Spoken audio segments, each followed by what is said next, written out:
Today, we're going to dive into a really powerful, and let's be honest, pretty unsettling idea that the future we all thought we were building is broken. And if we don't change course, and fast, we're heading for what's being called the bad future. And the whole argument kicks off with this incredibly bold statement. The idea that the American future, that global gold standard for progress, it's over. That really sets the stage for why this conversation is so urgent.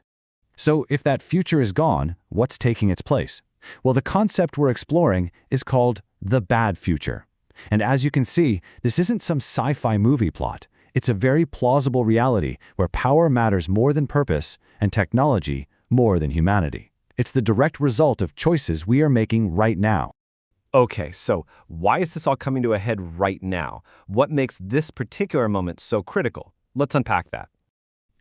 For decades, we all kind of operated under this shared belief in the good future. This optimistic idea that technology, as long as it was guided by our values, would make life better for everyone. But that dream, that shared project, is now described as being incredibly fragile. It's under serious threat. And here's what's so interesting. The diagnosis isn't a failure of our technology. It's a failure of leadership. The argument is that democracy is becoming more about performance than actual progress. Working together globally is seen as a weakness. And even the very idea of truth, well, that's suddenly up for grabs.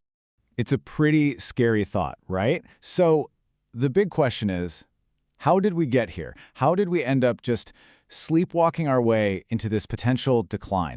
When you look back, you start to see this really dangerous pattern of inaction.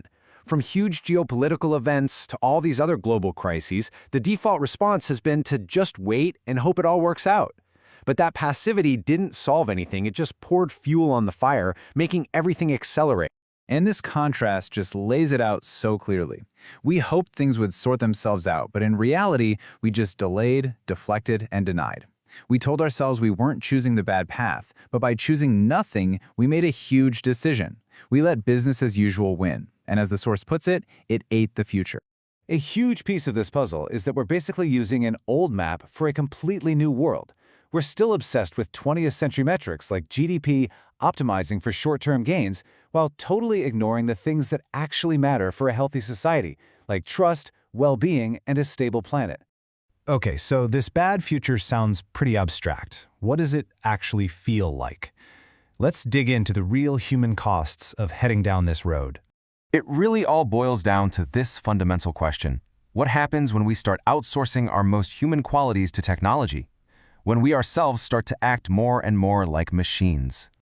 Well, first, our creativity gets automated. One of the things that makes us most human becomes just another algorithm, another output.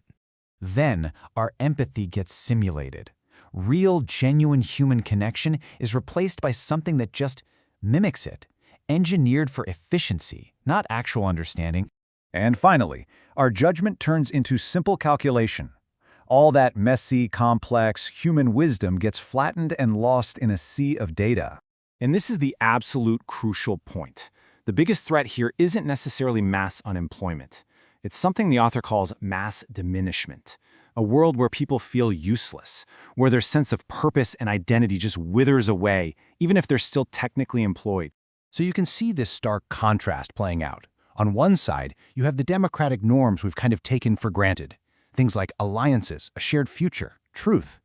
But the bad future operates on a totally different logic, where the future is owned, truth is flexible, and power is absolute. But look, it's not all doom and gloom. This is where the argument really pivots.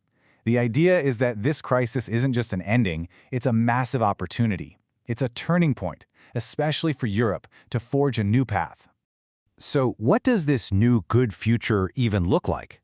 Well, it's about a radical shift in our priorities. It's choosing resilience over just raw efficiency, building trust instead of just chasing speed, and putting human agency and dignity way ahead of blind automation and profit.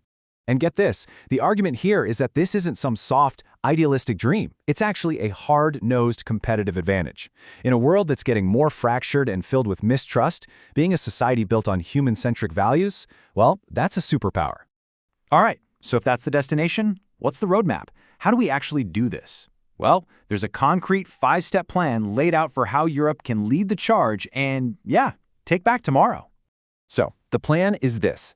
First, make AI that serves people a core strategic goal. Second, build up your own technological independence so you're not reliant on others. Third, double down on investing in the things that make us human: creativity, critical thinking. Fourth, lead a brand new global alliance built on trust. And finally, and this one's huge, completely redefine what success even means. And this is what that new definition looks like. It means throwing out the old playbook, where prosperity, basically profit, was the only thing that mattered.